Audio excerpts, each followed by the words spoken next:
A word you would have heard over the span of 2017, maybe more times than you would have liked to, is hard fork. Mostly closely associated with the Bitcoin's endless hard forks shaking up the market, many know it provides so-called free coins, but not many know the purpose and actual steps for this hard fork to take place.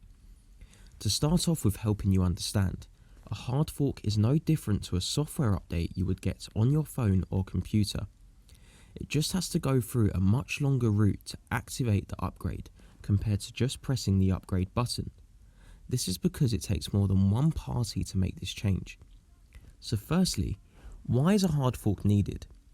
It can be for a multitude of reasons, such as the memory size of each block, for example 1 megabyte, is no longer sustainable as the blockchain grows in popularity and size, so it needs increasing.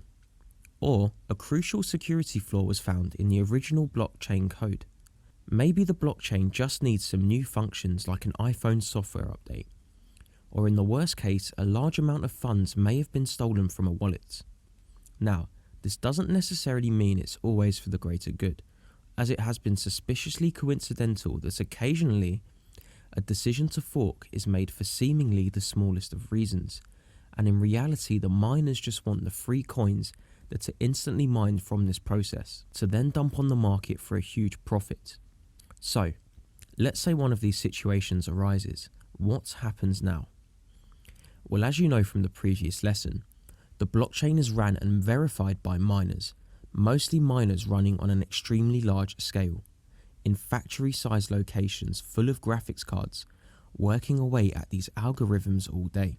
Essentially, it is these largest players that control the price of the market and how the blockchain runs. To upgrade and create a fork, these miners have to switch from mining and verifying the old blockchain to updating the mining protocol, aka the software they use to mine, and begin mining the new blockchain instead. The switch from upgrading the protocol and mining the new blockchain creates a split from the old original chain. This means all transactions become invalidated if they're being performed by someone still on the old blockchain, as those still running previous protocols will be left validating the old chain.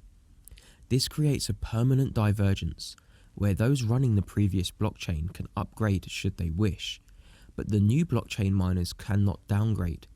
So a choice is made to continue verifying the outdated chain or join the new chain.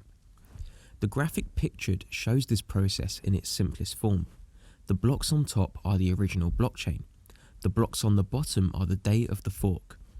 A new upgraded blockchain is formed starting from a new block 1. The old blockchain also continues. An example of this is Ethereum Classic, where one of the largest hacks and theft in crypto took place, and the founders decided a split was needed to reclaim this payment and then continue mining the new blockchain from that point onwards, with its upgraded security measures. This is how Ethereum was born.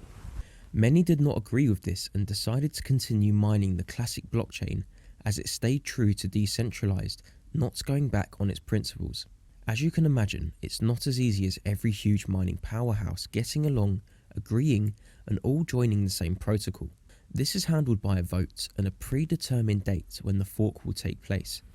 The vote is public and allows us retail investors to observe this and see how many favour one chain more than the other. They are also not obliged to tell the truth and can very easily vote for the opposite choice to manipulate the market on the day. When the date comes and the system upgrades itself automatically, it's up to the miners to take the steps just before to be prepared for this and adapt to the new protocol. During periods of hard forks taking place, always be extra cautious if it's related to the cryptos you hold.